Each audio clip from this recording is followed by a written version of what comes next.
Ce n'est pas seulement d'aller à l'école qui constitue la formation, l'éducation de l'enfant. L'enfant doit être un être social. Et quand on est un être social, ça veut dire qu'on est acteur de sa société et que dans sa société, on joue des rôles. Je crois que c'est ce qui permet à l'enfant d'être actif dans la société. Et pour cela, se focaliser uniquement sur les études, je crois que ça va créer un déficit dans la formation de l'enfant. Donc, les parents qui comprennent doivent savoir que moi-même, j'étais convaincu que je ne pouvais pas la déclasser tellement. Et dans toutes les matières, dans toutes les matières. Et elle était amie quasiment avec tous les profs. Parce que c'est une fille, tu ne peux pas la détester, en fait. Tu ne peux pas la détester. Elle est à l'aise. Elle est à l'aise quand elle parle. Et puis, ce n'est pas le fait de répondre, mais c'est même la manière de répondre qui te met à l'aise, en fait. Tu vois? Lorsque j'ai fait sa rencontre, il m'a dit quel est mon niveau. Je lui ai dit que j'étais 3e. Il m'a dit que pourquoi.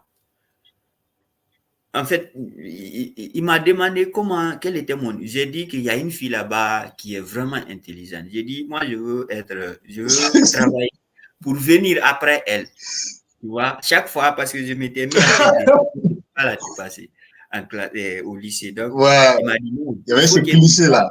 Il faut que tu dépasses la fille là. Mets-toi en tête que tu peux faire mieux qu'elle. J'ai dit, comment? La fille là, elle est brillante dans tout. Ok, bonsoir à tous. Bienvenue dans cette deuxième partie de notre émission. Parle-moi de ton parcours scolaire et de tes expériences professionnelles pour inspirer d'autres jeunes. Nous avons pour invité, pour le rappeler, M. Mamadi Mbadou Sano, qui est déjà notre premier invité dans cette émission. Il est doctorat en administration publique et également le secrétaire administratif du siège du Conseil de Guinée en Turquie. Alors, Monsieur Mamadi Mbadou, on va continuer. Dans cette deuxième partie également, nous allons continuer dans la même lancée des questions et réponses, des débats et voilà, des décisions. Alors, notre première question dans cette vous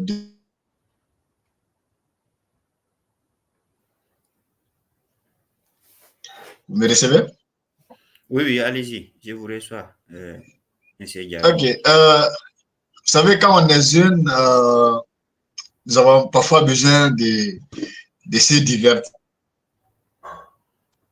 de jouer avec nos amis, pour d'autres d'aller en boîte de nuit, de sortir avec les filles. Et voilà, donc vous comprenez ce que je veux dire?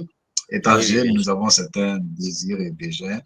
Et d'après votre expérience, votre vécu, quand on est élève ou étudiant, devons-nous carrément nous éloigner à tout ce que je viens de citer, à savoir les boîtes de nuit, les sorties avec les amis, également les divertissements et autres, pour se focaliser sur ces études, ou bien on peut se dire qu'on peut concilier les deux. Comment peut-on concilier cette vie estudiantine ou bien d'élève avec parfois des sorties? Est-ce nécessaire? Bon, encore une fois, merci beaucoup de l'invitation. Cette question est très complexe. Je crois que si je peux disséquer votre question avec votre permission, bien sûr, on peut la poser à 3 niveaux, je crois. La première, je crois, si je peux me permettre, c'est que les études et l'amusement, est-ce que c'est nécessaire? Et deuxièmement, Est-ce qu'on peut les concilier? On peut faire les deux sans perdre le niveau. Voilà. Et deuxièmement, la nécessité de faire les études et de s'amuser en même temps. Et deuxièmement aussi, surtout, c'est comment faire. Comment faire pour concilier les deux, n'est-ce pas? Voilà. Je crois, pour répondre à la question, je dirais que autant l'enfant a besoin d'étudier, autant l'enfant a besoin aussi de s'amuser. On le sait déjà que la formation d'un enfant, c'est un ensemble complet. Et parce que un ensemble complet qui fait appel non seulement aux études, mais aussi... Désolé, j'ai pas compris cette partie. Il y avait un souci de réseau. Est-ce que pouvez-vous reprendre cette partie, s'il vous plaît? Autant l'enfant a besoin, j'ai pas bien compris. Je dis, autant l'enfant a besoin d'étudier, autant l'enfant a besoin aussi de s'amuser. L'amusement, là, fait partie de la formation de l'enfant. Vous savez, l'être humain n'est pas comme une machine qui est planifiée pour faire quelque chose. L'être humain, c'est une psychologie. Et la psychologie varie selon les vécus. Et l'être humain est un être social, un être politique, comme le dit Aristote, qui est dans une société. Et ce qui fait que l'homme a besoin de beaucoup de choses dans la vie. Donc, la formation de l'enfant fait appel non seulement à l'étude, bien sûr, mais aussi pour que l'enfant puisse mieux apprendre ses études, il y a aussi d'autres éléments. Donc, pour répondre à la question, je dirais que dans un premier temps, non seulement ce qu'on appelle études, aller à l'école, ce n'est pas seulement ça, les études. Je pense aussi que initier l'enfant à des choses de la vie, à la société, participer à des activités récréatives, être avec des amis, je crois aussi que ça fait partie de la formation de l'enfant. Donc, ce n'est pas seulement d'aller à l'école qui constitue la formation, l'éducation de l'enfant. L'enfant doit être un être social. Et quand on est un être social, ça veut dire qu'on est acteur de sa société et que dans sa société, on joue des rôles. Je crois que c'est ce qui permet à l'enfant d'être actif dans la société. Et pour cela, se focaliser uniquement sur les études, je crois que ça va créer un déficit dans la formation de l'enfant. Donc, les parents qui comprennent doivent savoir que l'amusement est un élément qui fait partie du projet d'étude de l'enfant. Maintenant, le plus important, c'est comment concilier les deux, ce qui m'amène donc à la deuxième partie. Et à tous les niveaux de la vie, à différentes étapes de la vie de l'enfant, les yeux varient. Quand c'est un bébé, il y a les choses, les yeux dont l'enfant a besoin, qu'on amène avec lui. Quand l'enfant va grandir, il va commencer à marcher, il y a des yeux aussi qui font partie de son environnement. Et vous comprenez, vous le constatez ici déjà que partout dans les jardins d'enfants, à chaque fois, les enfants sont accompagnés par ces éléments-là qui les permettent de s'épanouir. Donc, pour que l'enfant puisse être bien épanoui, je crois il faut accompagner non seulement les études, mais aussi avec différents éléments que vous appelez l'amusement, qui font partie aussi de la formation de l'enfant. Parce que non seulement le fait que l'enfant joue, il s'amuse avec d'autres amis, ça lui permet d'être à l'aise socialement, ça lui permet d'être un être social et de pouvoir cohabiter avec les autres, mais aussi ça lui permet d'être psychologiquement en forme pour pouvoir mieux apprendre à l'école. Donc c'est pourquoi c'est une erreur de mettre l'accent uniquement sur les études pour dire que l'enfant va se former. Cela peut créer deux problèmes. Premièrement, d'abord, non seulement l'enfant, ça va surcharger l'enfant, parce qu'à force d'étudier chaque fois, sans sortir, se recréer, ça peut créer une vie, vraiment une vie très, très triste pour l'enfant, mais aussi ça planifie un enfant qui n'est programmé que pour réussir, que pour travailler et qui ne serait pas à l'aise socialement. Et quand il s'agit par exemple de sortir, de blaguer, il ne sera pas à l'aise avec ses amis. Et quand on est comme ça, on risque de devenir un être asocial. Et ça va poursuivre l'enfant, puisque dans l'entreprise demain, à la tête de l'État ou dans la société de façon générale, il est appelé à assumer des responsabilités et à cohabiter avec les autres. Et s'il ne sait pas comment se comporter avec les autres dans différents environnements, je crois que ça va créer un déficit dans la formation de l'enfant. Donc, c'est pourquoi les deux doivent aller ensemble. Et les parents qui savent vraiment accompagner leurs enfants sont les parents qui savent jongler à différentes étapes de la vie en tenant compte, bien entendu, du besoin de l'enfant et pour l'aider à atteindre son objectif. Je crois que j'ai été long, mais j'espère que je me suis fait comprendre. Voilà, je vais fatiguer un peu sur cette question, hein, parce que, voilà, J'ai parfaitement compris votre ligne de conduite, mais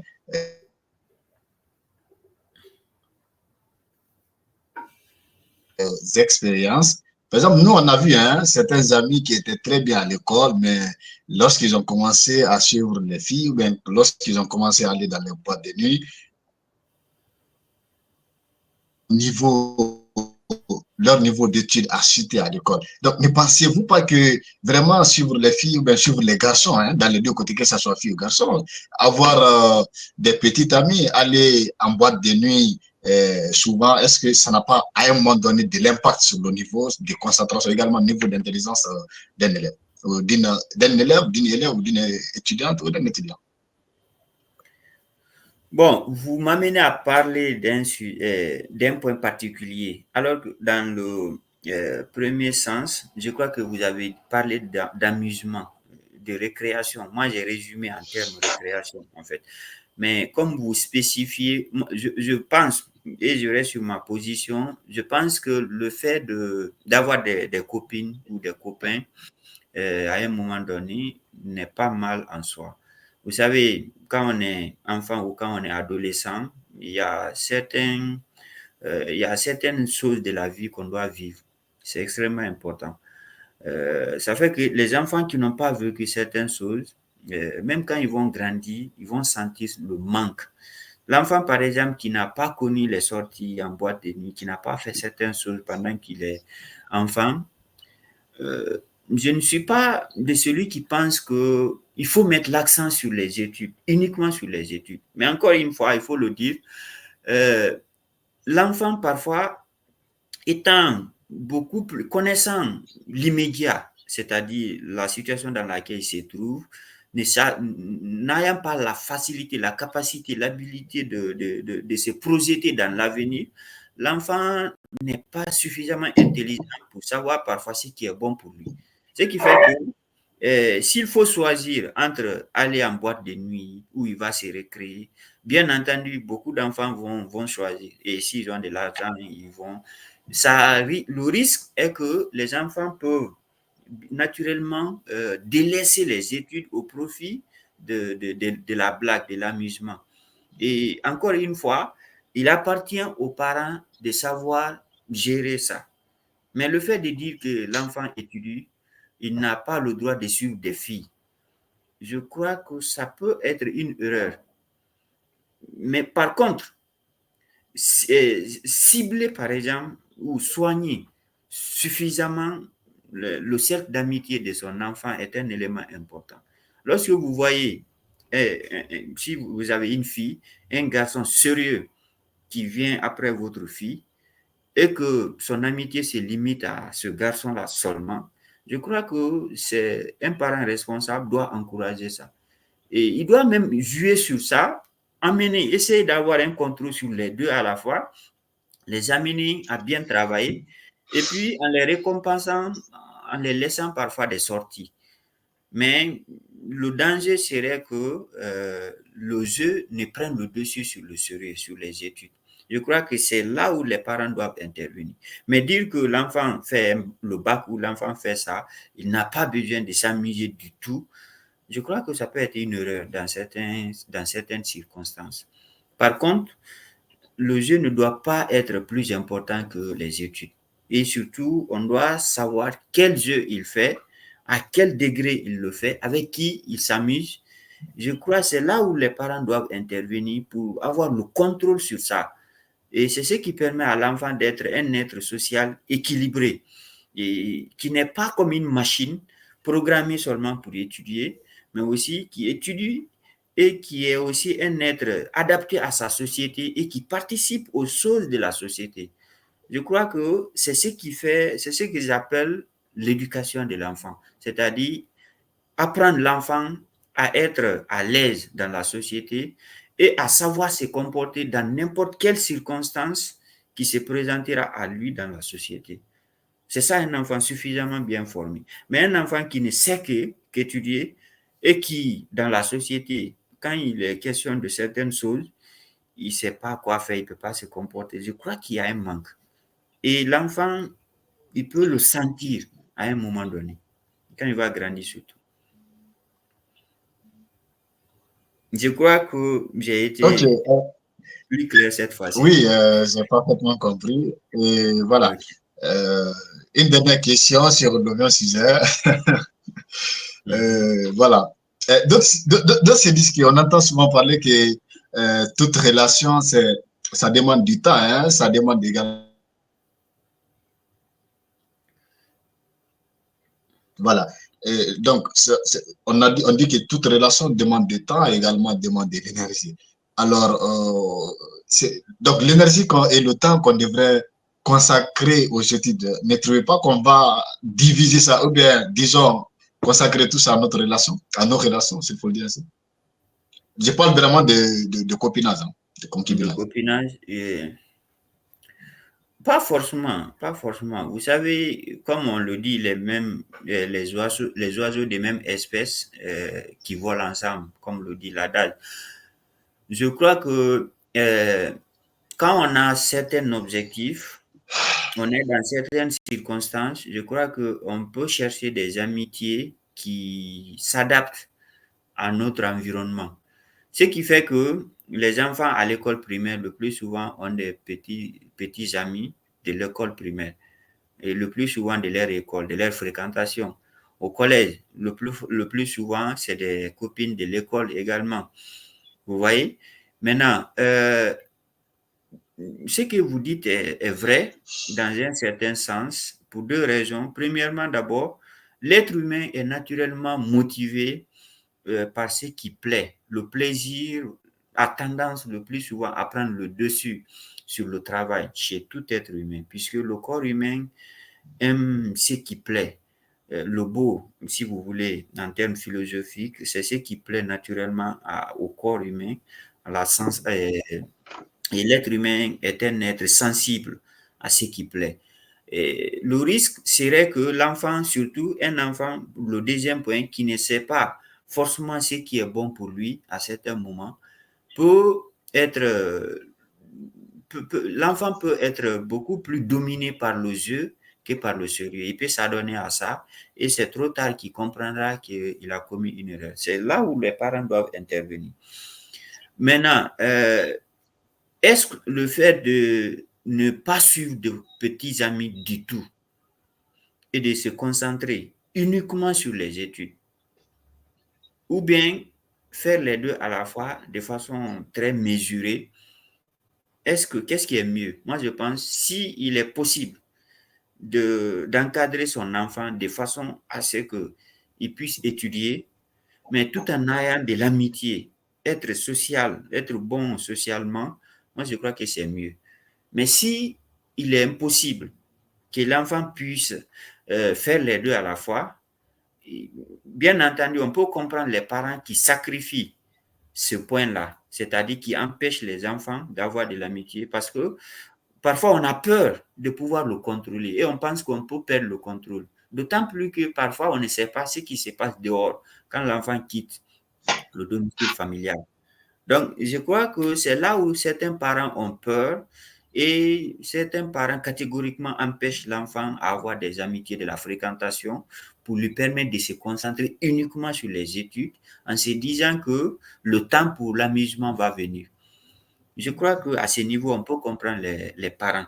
Mais s'il est possible d'aider l'enfant à être bon dans les études, mais tout en étant quelqu'un qui est mieux intégré, adapté à sa société, parce que l'enfant s'est recréé, il a de la fréquentation qui est bien soignée, il faut le dire. Je crois que c'est mieux. Ok, merci. On va évoluer. Merci beaucoup pour ces éléments de réponse. Alors, avez-vous eu des mentors durant votre parcours scolaire ou bien particulièrement des anciens qui vous ont marqué? Est-ce sont des anciens ou bien certains mentors, ça peut être au niveau à l'école ou bien à parcours? Euh, pour répondre à la question, je crois que mon premier mentor, si je peux le dire ainsi, ça a été ma maman à l'école primaire. Euh, ma maman, puisque moi j'ai fait mon école primaire au village en fait, et c'était un environnement où la plupart des parents sont analphabètes. Et moi j'ai eu la chance que ma maman euh, n'était pas analphabète. Elle a eu la chance d'étudier jusqu'au niveau collège, jusqu'au niveau 10e année, on peut le dire comme ça. Et elle a ces niveaux-là et cela lui permettait de m'assister un peu en conjugation, en dictée par exemple, en lecture. Elle m'aidait un peu à ces niveaux. Je crois que ça m'a beaucoup aidé à l'école primaire. Au collège, j'ai pas eu, pas tout à fait de mentor, mais surtout, celui qui a vraiment influencé ma vie, celui qui a vraiment changé ma vie, c'est au lycée. J'ai fait la rencontre d'un monsieur qui s'appelle Mamoudou Aïssa Diallo. Mamoudou Aïssa Diallo, c'était un étudiant qui vient fraîchement d'arriver à l'université à Cancan où j'ai fait mon lycée et qui est venu à Cancan pour étudier la philosophie. Et je crois que ça a été un coup de foudre intellectuel puisque il y avait un mentor qui avait besoin d'un étudiant et un étudiant qui avait besoin d'un mentor. Je crois que ça a été vraiment la rencontre de ma vie scolaire. Il a complètement changé ma façon de voir les études. C'est vrai, je travaillais beaucoup à l'école, mais il m'a aidé à être différent et surtout à savoir assumer cette différence-là.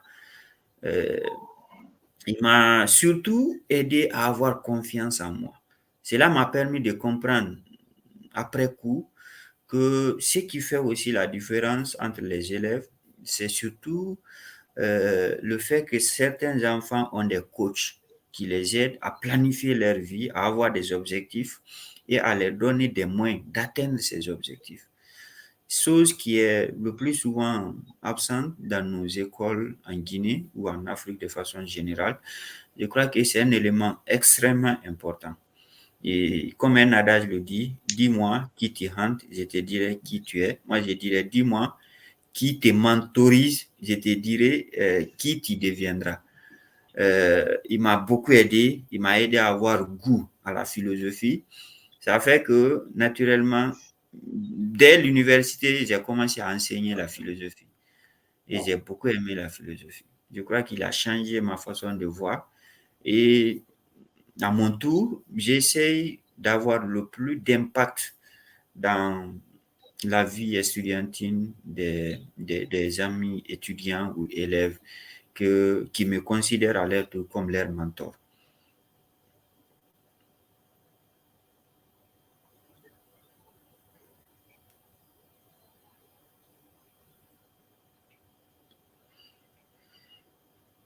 Ok, merci beaucoup. Est-ce que pouvez-vous nous donner une anecdote particulière que ces mentors vous a vraiment apporté de positif vraiment? Comment il a su vous influencer? Pouvez-vous nous donner une anecdote? Bien sûr, je crois que ça a été l'élément surtout qui a le plus marqué en fait sa méthode. Avant que je ne fasse sa rencontre, il y avait une amie de classe qui était très intelligente. Sincèrement, la fille, elle est autant intelligente qu'imposante. Et tout le monde savait que la fille est la plus intelligente de la classe. Parce que la fille, non seulement elle travaille, mais aussi elle était vraiment brillante. Elle s'appelait Gina Boudrami. Bon, je vais dire son nom. Elle a été l'une des élèves qui m'a le plus influencé. Moi-même, j'étais convaincu que je ne pouvais pas la déclasser tellement elle s'imposait. Et dans toutes les matières, dans toutes les matières. Et elle était amie quasiment avec tous les profs. Parce que c'est une fille, tu ne peux pas Oh, la wow. détester, en fait. Tu ne peux pas la détester. Elle est, elle est à l'aise. Elle est à l'aise quand elle parle. Et puis, ce n'est pas le fait de répondre, mais c'est même la manière de répondre qui te met à l'aise, en fait. Tu vois? Lorsque j'ai fait sa rencontre, il m'a dit quel est mon niveau. Je lui ai dit que j'étais troisième. Il m'a dit que pourquoi. En fait, il m'a demandé quel était mon. J'ai dit qu'il y a une fille là-bas qui est vraiment intelligente. J'ai dit, moi, je veux travailler pour venir après elle. Tu vois, chaque fois, parce que je m'étais mis en tête de voilà, tu passais au lycée. Donc, Ouais, il m'a dit, non, il y avait ce cliché-là. il faut que tu dépasses la fille là. Mets-toi en tête que tu peux faire mieux qu'elle. J'ai dit, comment? La fille là, elle est brillante dans toutes les matières. Il m'a dit, si tu ne peux pas être brillant dans toutes les matières, il faut cibler les matières dans lesquelles tu vas être brillant. Donc, il a essayé de jouer sur mon niveau. Il sait déjà que j'aime les matières littéraires, français, philo, histoire, géo.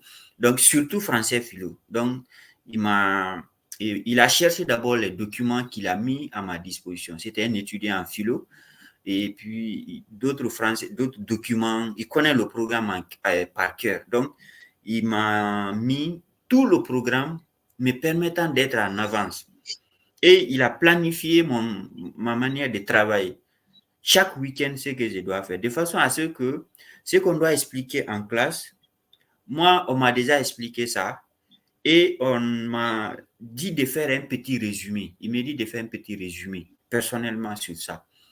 Donc, il m'a aidé à planifier ma vie comme ça, de façon à ce que chaque fois qu'on doit faire quelque chose en classe, moi, j'avais un coup d'avance sur les autres. Et j'ai remarqué automatiquement un changement, aussi bien dans ma participation au cours que pendant les examens. Donc, la première composition qui est venue seulement, et puis après les examens, on a annoncé les résultats et j'étais premier. Et Wow. je t'explique que c'est la fille même, on était arrêtés ensemble. Quand on a annoncé le résultat, j'ai entendu mon nom et puis ça m'a échappé. Parce que et puis, c'est la fille Dramé même qui m'a dit, Sano, c'est toi. C'est toi qui es premier. Je ne croyais pas, en fait. Wow. Donc, je crois que depuis que j'ai été premier devant la fille, je crois que jusqu'à ce que j'ai quitté le lycée, une seule fois, le bac blanc, parce que je préparais le bac réel. Je préparais tellement le bac réel que j'ai délaissé le bac blanc. Je crois que c'est ça seulement, à part le bac blanc. Tout le reste, j'étais premier. Et souvent même, c'est les étudiants, les élèves qui se disent entre eux que je suis premier parce que déjà, les notes sont parfois annoncées en classe, on fait la comptabilité et puis on sait qui a eu telle note. Les notes de chacun, on le savait déjà et puis on sait qui est premier de la classe. Je crois, à la fin, la fille même, on est devenus tellement proches, on est devenus des amis, à tel point que certains même m'ont dit que c'est ma copine, qu'on sortait ensemble. Mais ce n'était pas ça, parce que la fille aime vraiment le savoir. Elle a vu que j'ai changé, ma façon de faire à la classe a changé. Elle m'a proposé de travailler avec moi. Elle voulait connaître mon secret. Souvent, elle venait chez moi, on révisait à la maison. Je crois que c'est mon mentor qui a fait. Cela m'a permis de comprendre combien de fois l'enfant a besoin d'un mentor à un moment donné. Ouais. Je crois que cela me Ok. permet, si vous le Est-ce permettez, que... si vous le permettez, ça me permet de mettre l'accent sur la question de Oui. mentoring, parce que pour moi, c'est très, très important dans la formation des enfants. Aujourd'hui, je crois que dans nos lycées, on doit avoir un service coaching pour les enfants, aussi bien dans les lycées que dans les universités. Parce que j'espère que la question là viendra sur la question de l'orientation. Je crois surtout que on a besoin de ça. Si beaucoup ratent leur cursus scolaire et universitaire à cause de ce problème-là. Parce qu'à un moment donné, au moment où l'enfant a besoin de quelqu'un, soit il a rencontré la mauvaise personne, soit il n'y avait personne pour l'aider à organiser sa vie. Je crois que les enfants qui font de bonnes rencontres à ce stade, surtout pendant l'adolescence, je crois que c'est les enfants qui réussissent le mieux dans leur vie. Ok. Voilà. Merci beaucoup. Vraiment, moi, je suis servi hein, à travers cette anecdote. Je pense que c'est quelque chose vraiment qui est extrêmement important parce que si vous voyez ici même, on appelle ça ici en Turquie les danisma. Et Ouais, Dani. ça que tu dis à son danisma, ils appellent ça danisma. Je pense que c'est extrêmement important. Voilà, ce sont des gens qui sont vraiment à l'écoute et qui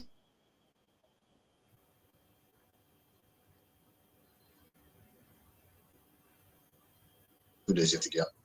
Alors, je pose une dernière question avant de passer. À un moment donné, vous êtes dit que vous n'allez pas pouvoir dépasser la fille. Est-ce que, est-ce que, est-ce qu'à un moment donné, vous avez eu un peu de rancune envers elle, là, disons, parce que